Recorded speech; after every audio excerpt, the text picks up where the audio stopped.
Hello friends, आप सभी का स्वागत करते हैं हमारे चैनल रश्मि फन व्लॉग पर। तो आप सब देख रहे हैं दर्द से मोहब्बत भाग 55। इससे पहले इस कहानी के 54 भाग अपलोड हो चुके हैं चैनल पर। अगर आप सबने नहीं पढ़ा है तो ज़रूर पढ़ लीजिएगा। तो चलिए फ्रेंड, देखते हैं अब तक आप सबने पढ़ा था। नील ने अवनी का हाथ कसकर पकड़ लिया और बोला कि मन से वादा नहीं कर रही हो ना तुम। देखो, तुम्हारा हाथ ठंडा हो गया है बिल्कुल, और कांप भी रही हो तुम। मैं तुम्हें किसी भी प्रॉमिस में बंधने के लिए नहीं बोल रहा हूँ, और ना ही कोई शादी करके तुम मेरी गुलाम बनने वाली हो। वादा दिल से करो, नहीं तो ना करो, क्योंकि मैं चाहता हूँ कि तुम मेरे साथ दिल से खुश रहो, ऐसे बेमन के नहीं। अब देखते हैं आगे इस कहानी में क्या होता है। अवनी कुछ नहीं बोलती है, उसने भी अपना हाथ नील के हाथों से जल्दी से खींच लिया। नील बोलता है कि चलो ठीक है, तो मैं घर छोड़ देता हूँ। अवनी हैरानी से नील की तरफ देख रही थी, और फिर कहीं ना कहीं उसे ये बात भी ऐसी लग रही थी कि जैसे वो जिस बात को छुपाने की कोशिश कर रही है वो नील अच्छे से जानता है। अवनी बोलती है कि नहीं, मैं खुद ही चली जाऊंगी, और तभी वहां पर वीरू आ गया। नील ने भी वीरू की तरफ देखा और कहा कि वीरू, अवनी के उसके घर छोड़ने जाओगे? तो वीरू ने भी हाँ में अपनी गर्दन हिला दी और बोला कि जी सर।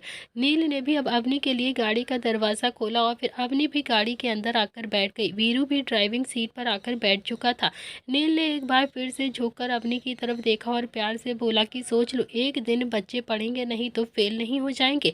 चलो ना मेरे साथ पार्टी में चलते हैं। अवनी ने एक बार फिर से ना में अपनी गर्दन हिला दी और उसकी आंखें नम हो गई। लेकिन अवनी को देखकर ऐसा लग रहा था कि जैसे अभी के अभी वो फिर से रो देगी। नील ने भी एक हाथ अवनी के गाल की तरफ बढ़ाया और फिर उसे हल्का सा रब करते हुए कहा कि मैं हूं ना तुम्हारे साथ। नील ने भी अपना हाथ पीछे खींच लिया और फिर वीरू की तरफ देखकर बोलता है कि घर तक छोड़कर आना मैडम को। वीरू ने भी हाँ में अपनी गर्दन हिलाई और फिर कार स्टार्ट कर दी। अवनी कार के अंदर बैठी चुपचाप से अपने आंसुओं को बहा रही थी। उसके दिल की धड़कनें बढ़ चुकी थी। उसने जरा सा भी आवाज नहीं निकाली। वीरू भी फ्रंट मिरर में अवनी की तरफ ही देख रहा था, लेकिन उसने भी कुछ नहीं कहा। एक बार भी नहीं पूछा कि वो क्यों रो रही है। वीरू ने भी अब गाड़ी अवनी के मोहल्ले के बाहर आकर रोकती थी, और अवनी भी जल्दी से गाड़ी से नीचे उतरी और फिर वीरू भी उतरकर अवनी के पीछे पीछे जाने लगा। तो अवनी ने भी पलटकर वीरू की तरफ देखा और बोली, अपने सर से बिल्कुल भी मत कहना कि मैं गाड़ी के अंदर बैठकर रो रही थी। वीरू ने भी बस हाँ में अपनी गर्दन हिलाते हुए कहा कि जी भाभी। वीरू ने भी बहुत ही हक से अवनी को भाभी कहा था। अवनी जो अब तक अपने इमोशंस को बहुत देर से कंट्रोल करने की नाकाम कोशिश में थी, उसके इमोशंस अब और भी ज़्यादा उसके कंट्रोल से बाहर हो गए थे, और फिर उसके आंसू फिर से एकदम से लुढ़कने लगे थे उसके गाल पर। अवनी बोलती है कि भाभी बोला है ना तुमने, तो फिर मेरी बात भी मानना तुम। वीरू ने भी हाँ में अपनी गर्दन हिलाते हुए कहा कि जी भाभी जी, मैं आपके घर छोड़ने चलूँ आपको? अवनी ने भी नम गले से ना में गर्दन हिलाते हुए उसकी तरफ इशारा करते हुए कहा कि वो रहा मेरा घर, मैं खुद ही चली जाऊंगी, अब तुम चले जाओ। वीरू ने भी हाँ में अपनी गर्दन हिलाई और वहां से चुपचाप चला गया। वैसे भी वीरू की एक आदत थी, उसे जितना कहते थे उतना ही वो करता था। वो किसी भी काम में ज़्यादा एडवांस नहीं बनता था। अवनी भी अब अपने घर पर आ गई थी। घर आते ही उसने अपने कमरे का दरवाज़ा बंद किया और फिर वहीं पर फूट फूट कर रोने लगती है, और तभी उसने अपने सामने खुद का एक अक्ष खड़ा हुआ देखा और बोला कि क्यों रो रही हो अवनी, तुम क्यों रो रही हो? ये बात तो सच है ना कि तूने नील से बहुत कुछ छुपाया है, बहुत कुछ, मगर फिर भी वो तुम्हारे साथ में ही खड़ा हुआ है। शायद जान गया है वो कि तुम्हारी असली पहचान क्या है। अवनी भी रोते हुए बोलती है कि मैं नील के साथ गलत कर रही हूँ। अक्ष ने कहा कि हाँ तू कर रही है गलत, लेकिन अब इतना आगे आने के बाद पीछे हटना बेवकूफ़ी होगी अवनी तुम्हारी। तुम्हें ये सब कुछ करना ही नहीं चाहिए था पहले। तुमने उसके साथ गलत किया है, बहुत ही ज़्यादा गलत। वो बहुत ही अच्छा लड़का है, बहुत ही ज़्यादा सीधा है। खुद ही सोचो ना कि इतने अमीर बाप की औलाद होने के बाद भी वो तुम्हारे आगे पीछे घूमता था, तुमसे कितना ज़्यादा प्यार करता था, और तुमने उसके साथ क्या किया? क्या किया तुमने उसके साथ? तुमने उसे धोखा दिया है। अक्ष ने आगे कहा कि तुमने नील को कई बार धोखे में रखा है, धोखेबाज भी कहा है, लेकिन खुद को आईने में देखो अपनी, तुम असली धोखेबाज तो तुम ही हो। तुम हो धोखेबाज। अब क्या करोगी तुम? बताओ, क्या इस रिश्ते को छोड़कर चली जाओगी या फिर नील को छोड़कर चली जाओगी? बताओ मुझे। कभी सोचा भी है तुमने कि अगर तुम नील को छोड़कर चली गई तो फिर नील पर क्या बीतेगी? क्या सोचेगा वो तुम्हारे बारे में? इतना आगे बढ़ने से पहले तुमने एक बार भी नहीं सोचा, एक बार भी नील का ख्याल नहीं करा कि तुम उस इंसान के साथ क्या कर रही हो? तुम उसे इतना ज़्यादा धोखा दे रही हो। अवनी ने भी अपने दोनों ही हाथ अपने कान पर रख लिए और फिर से फूट फूट कर रोने लगती है। इस वक्त अवनी की हालत बहुत ही ज़्यादा खराब हो चुकी थी। वो वहीं पर बैठ कर फर्श पर ही लेट जाती है और उसने अपनी आंखें बंद कर ली थी। इधर दूसरी तरफ रुद्र किट्टू के कमरे के बाहर खड़ा हुआ था और सोच रहा था कि वो पार्टी में जाने के लिए किट्टू को कैसे मनाए। उसे कुछ भी समझ में नहीं आ रहा था कि वो ऐसा क्या कहे कि किट्टू भी उसके साथ चलने के लिए तैयार हो जाए और कोई ज़्यादा सवाल भी ना करे। वैसे तो वो किट्टू को जोर जबरदस्ती भी अपने साथ लेकर जा सकता था, क्योंकि किट्टू की जबान उसके साथ नहीं चलती थी। लेकिन वो जानता था कि किट्टू पहले ही एक ऐसे दर्द से गुजर रही है जो शायद कभी भी ख़त्म नहीं हो पाएगा, और ऐसे में उस पर अपनी ही बात को थोपना बहुत ही ज़्यादा गलत होगा। कुछ सोचकर रुद्र ने भी अब कमरे का दरवाज़ा खोला तो सामने किट्टू खड़ी हुई थी। किट्टू को देखकर रुद्र को बहुत ही ज़्यादा हैरानी हुई, क्योंकि किट्टू इस समय लंगड़ा कर खेल रही थी। रुद्र ने भी फर्श की तरफ देखा जहाँ पर एक स्क्वायर बना हुआ था और उस पर नंबर्स लिखे हुए थे। फिर उसने किट्टू की तरफ आंखें फाड़े देखा तो किट्टू तो अभी आंखें फाड़े रुद्र की तरफ ही देखे जा रही थी। जिस पैर में किट्टू को चोट लगी थी उसने उसी पैर को उठाकर रखा हुआ था। उसे समझ में आ रहा था कि वो अब क्या करे।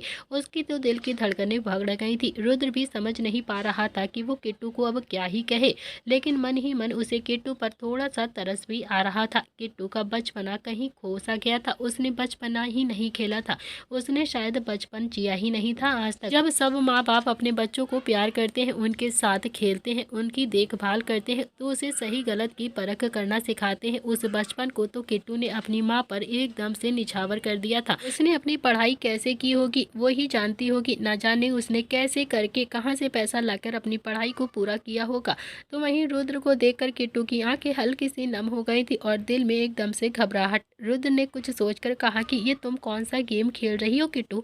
किट्टू ने भी कुछ नहीं कहा, बस चुपचाप से नम आंखों से रुद्र की तरफ देखे जा रही थी। कहीं ना कहीं उसे रुद्र से डर लग रहा था। शायद सोच रही थी कि अब रुद्र उसे बहुत ज्यादा डांट देगा। रुद्र ने फिर कहा कि पैर नीचे करो। किट्टू ने भी अपना पैर नीचे कर लिया और फिर रुद्र किट्टू के करीब आया तो किट्टू की आंखों से एक आंसू हल्के से टपक जाता है। वो जैसे तैसे अपने इमोशंस को कंट्रोल करके भरे हुए गले से बहुत ही धीरे से बोलती है कि वो गलती हो गई सर प्लीज़ मुझे माफ़ कर दीजिए, मैं अभी फर्श से साफ कर दूंगी। इतना कहकर उसने जल्दी से अपना दुपट्टा लिया और फिर फर्श पर फेरने लगती है, उस स्क्वायर को छुटाने लगती है।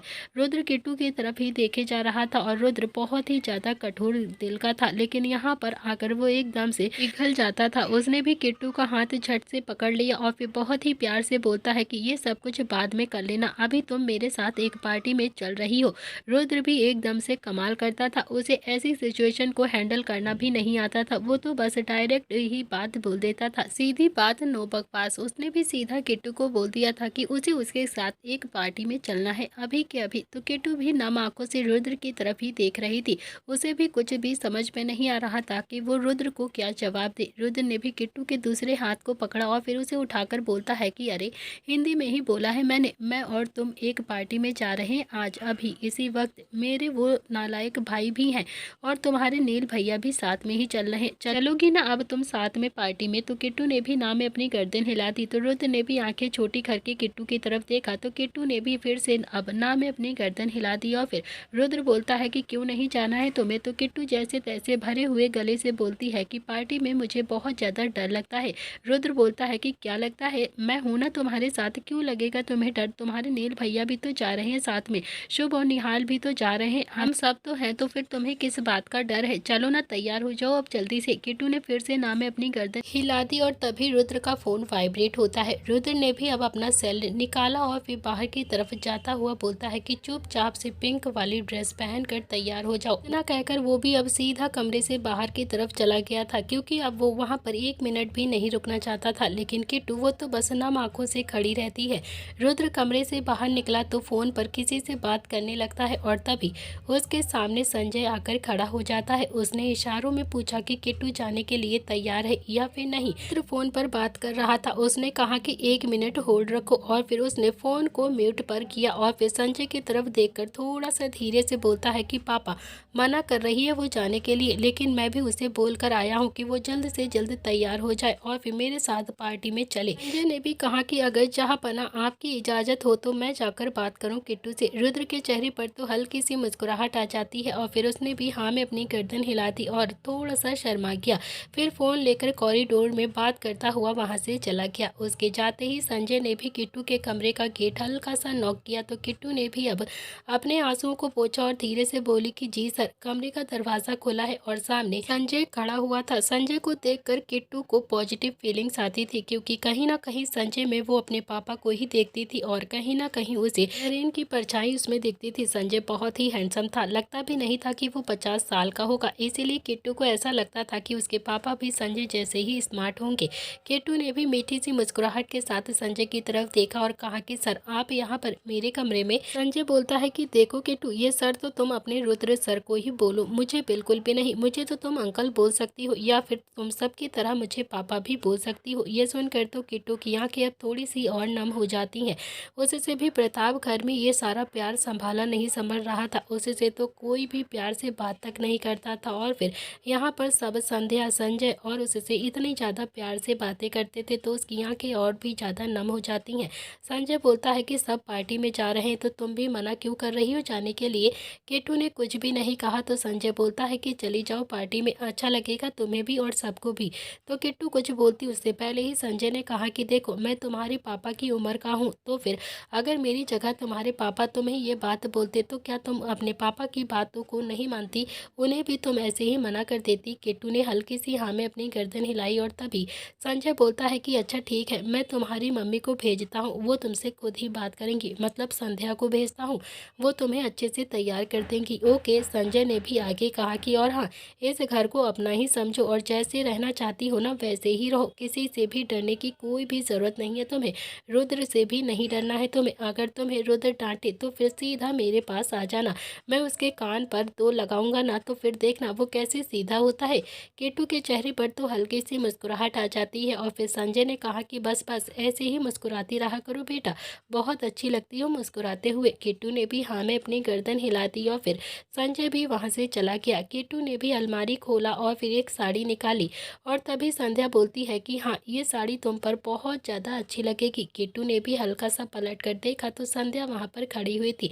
संध्या ने भी मुस्कुरा कर कहा कि तो तुम बस अपने पापा की ही बातें मानोगी, मेरा मतलब है कि संजय की ही बातें मानोगी, मेरी बात नहीं मानोगी। तो किट्टू ने भी हल्के से मुस्कुरा कर कहा कि नहीं मैम, आपकी भी तो मानूंगी, अब बताइए ना आपकी क्या बात है। संध्या किट्टू के पास आई और उसके गाल पर हाथ लगाकर बोलती है कि मेरी बात मानोगी तो फिर सबसे पहले रोना बंद करो, तुम्हारी आंखों में आंसू बिल्कुल भी अच्छे नहीं लगते हैं।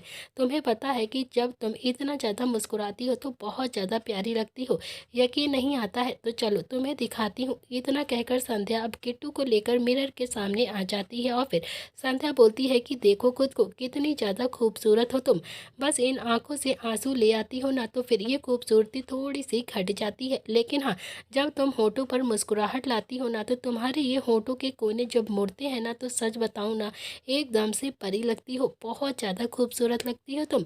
किट्टू के चेहरे पर हल्की सी मुस्कुराहट आ गई थी और तभी दरवाजे पर खड़े रुद्र ने कहा कि ऐसे हंसती ही रहोगी या फिर तैयार भी हो जाओगी, इतना ज़्यादा लेट क्यों कर रही हो।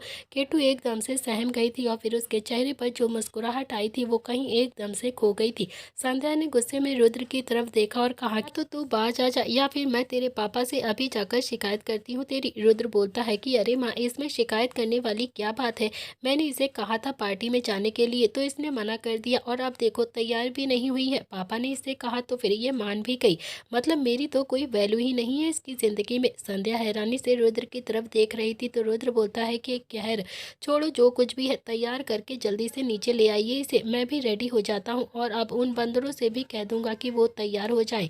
इतना कहकर रुद्र वहाँ से चला गया और तभी किट्टू ने धीरे से कहा कि मैम ये इतना ज़्यादा गुस्सा क्यों करते हैं। तो संध्या ने भी किट्टू को हैरानी से देखा और फिर हल्के से मुस्कुराकर बोला कि वो ऐसे ही है। किट्टू बोलती है कि मैम एक बात कहूँ आपसे, नील सर, आप, संजय सर और सब बहुत ही ज़्यादा अच्छे हैं, लेकिन रुद्र सर कुछ ज़्यादा ही गुस्सा करते हैं, इनके अंदर इतना गुस्सा क्यों है, ऐसा लगता है कि जैसे वो इस फैमिली के ही है ही नहीं। ये सुनकर तो संध्या ने एक बार फिर से किट्टू की तरफ देखा और फिर बोलती हैं कि वो अकेला रहता था ना पहले, इसीलिए वो इतना ज़्यादा गुस्सा करता है, इसीलिए ऐसा है। किट्टू ने कहा कि मतलब? संध्या बोलती है कि तुम जाओ पहले चेंज करके आओ, मैं तुम्हारी साड़ी सेट करवा दूंगी और फिर तुम्हारा हल्का सा मेकअप भी कर दूंगी, तब बातें करेंगे, ओके? वरना बहुत ज़्यादा लेट हो जाओगे तुम। और रुद्र फिर से गुस्सा करेगा। किट्टू ने भी हाँ में अपनी गर्दन हिलाई और फिर सीधा वॉशरूम की तरफ चली गई। थोड़ी देर के बाद संध्या ने उसकी साड़ी बहुत ही अच्छे से सेट करके पहना दी और फिर उसे मिरर के सामने स्टूल पर बैठाते हुए बोलती है कि हाँ, यहाँ पर बैठो तुम। किट्टू भी आराम से बैठ गई, लेकिन उसकी आंखों में अभी भी यही सवाल था कि रुद्र इतना ज़्यादा गुस्सा क्यों करता है। तो संध्या ने भी अब किट्टू के बाल बनाते हुए कहा कि मैं और तुम्हारे संजय सर दोनों ही अलग अलग रहते थे पहले। मतलब पहले रहते थे नील, शुभ और निहाल तीनों ही मेरे पास रहते थे, और रुद्र जो अपने पापा के पास अकेला रहता था। और तुम तो जानती ही हो ना, आदमी कितने भी अच्छे हो जाएं लेकिन एक बेटे की परवरिश ठीक से नहीं कर पाता है, चाहे वो बेटी हो चाहे वो बेटा हो। और वैसे भी मेरे और संजय के बीच में कुछ प्रॉब्लम्स चल रही थी, तब उसकी वजह से ही वो रुद्र पर ज़्यादा ध्यान नहीं दे पाए। और फिर रुद्र को इस बात का गुस्सा ज़्यादा रहता था कि मैंने उसे अपनी कसम देकर उसके पापा के पास अकेले रहने के लिए भेज दिया और उसके तीनों ही भाइयों से उसे अलग कर दिया। वो भी मेरे पास ही रहना चाहता था अपने भाई के साथ, लेकिन कसम के चलते वो यहाँ पर शहर में अकेला अपने पापा और दादाजी के साथ में रहने लगा था। और फिर धीरे धीरे उसके अंदर का गुस्सा एकदम से पनपने लगा और अब तो उसके गुस्से की सबको आदत सी पड़ गई है। अब तो सबको पता है कि उसके अंदर कितना ज़्यादा गुस्सा है। लेकिन एक बात कहूँ किट्टू, मेरा बेटा दिल का बुरा नहीं है, बहुत ही अच्छा है, वो बिल्कुल अलग है। अलग बात है कि कभी कभी वो थोड़ा सा उल्टे सीधे काम कर देता है और ज़्यादा गुस्सा कर देता है, लेकिन बहुत ही अच्छा है। किट्टू कुछ भी नहीं बोलती है, लेकिन उसका चेहरा साफ बता रहा था कि वो संध्या की बातें से बिल्कुल एग्री नहीं करती है। या फिर ये कह सकते हैं कि किट्टू इतना ज़्यादा परेशान थी कि उसे रुद्र की अच्छाइयाँ शायद दिखाई ही नहीं दे रही थी। तो वहीं दूसरी तरफ चारों ही भाई तैयार होकर सिटिंग एरिया में आ चुके थे और इस वक्त चारों ही बहुत ज़्यादा हैंडसम लग रहे थे। चारों ने ही ब्लैक कलर का सूट पहना था, चारों ही बहुत खूबसूरत लग रहे थे। दादाजी ने भी चारों की तरफ देखा और फिर दादी को आवाज़ लगाते हुए कहा कि चंद्रकला, एक बार इन मुस्कंडों की नज़र तो उतार दो, कहीं ऐसा ना हो कि जब वापस आए तो फिर बीमार ही हो जाएं। चंद्रकला भी अपने हाथ में कुछ सूखी मिर्ची लेकर बाहर आती हैं और फिर चारों की तरफ देखकर बोलती हैं कि कोई ज़रूरत नहीं थी इतना सुंदर बनकर जाने की, क्या ज़रूरत थी, किसने कहा था सुंदर बन के जाने की? अरे लोग तो बैठे ही हुए हैं तुम चारों को नज़र लगाने के लिए, लेकिन तुम चारों तो एक दूसरे की एकदम से होंड में होंड अच्छे से तैयार होकर आ जाते हो। पागल तो नहीं हो गए हो क्या सबके सब? इतना कहकर चंद्रकला ने भी अपने चारों ही पोतों की अच्छे से नज़र उतारी और फिर इसमें दोहराए नहीं थे कि प्रताप ब्रदर्स सच में बहुत ही ज़्यादा हैंडसम थे। और तभी शुभ बोलता है कि किट्टू आएगी कि नहीं आएगी, पता नहीं क्यों इतना लेट करवा रही है। लेकिन शुभ जब जब किट्टू का नाम लेता था तब रुद्र को बिल्कुल भी अच्छा नहीं लगता था। उसने हल्का सा गुस्से में शुभ की तरफ घूर कर देखा तो शुभ ने भी अपनी गर्दन इधर उधर घुमाते हुए कहा कि वो मैं इसीलिए कह रहा था कि हमें लेट हो रहा है ना, हम लेट हो जाएंगे, मतलब सोनम भाभी को बुरा ना लग जाए इसीलिए। रुद्र अभी भी काफ़ी ज़्यादा गुस्से में शुभ की तरफ ही घूर कर देखे जा रहा था और तभी निहाल ने भी शुभ की बाजू पर हल्का सा हाथ मारकर कहा कि साले बस करना, तू तो जानता ही है ना भाई को वो कितना ज़्यादा गुस्सा करते हैं, वो अपनी चीज़ों को लेकर कितना ज़्यादा पॉजिटिव हैं, ऊपर से तू है जो उन्हें हमेशा चिढ़ाने का एक भी मौका नहीं छोड़ता है। और तभी चारों ही भाइयों की नज़र सीढ़ियों पर जाती है जहाँ से संध्या अभी किट्टू को लेकर धीरे धीरे आ रही थी। किट्टू ने वाइन कलर की साड़ी पहनी हुई थी, डार्क रंग किट्टू पर बहुत ही ज़्यादा अच्छा लग रहा था। चारों ही भाइयों की नज़र किट्टू पर आकर ठहर गई थी। सब हैरानी से किट्टू की तरफ देख रहे थे, खासकर रुद्र की नज़र तो उससे हट ही नहीं रही थी। उसे तो यकीन ही नहीं आ रहा था कल तक वो जिस लड़की को इतनी ज़्यादा नफरत करता था उसे अपनी ऑफिस में देखकर ही इतना ज़्यादा चिढ़ जाता था, उसे गुस्सा आता था, उसे अपनी नज़रों के सामने बिल्कुल भी वो लड़की बर्दाश्त नहीं कर पाता था। उसके लिए अपने भाइयों से भी हमेशा लड़ता रहता था। वो लड़की इतनी ज़्यादा खूबसूरत भी हो सकती है।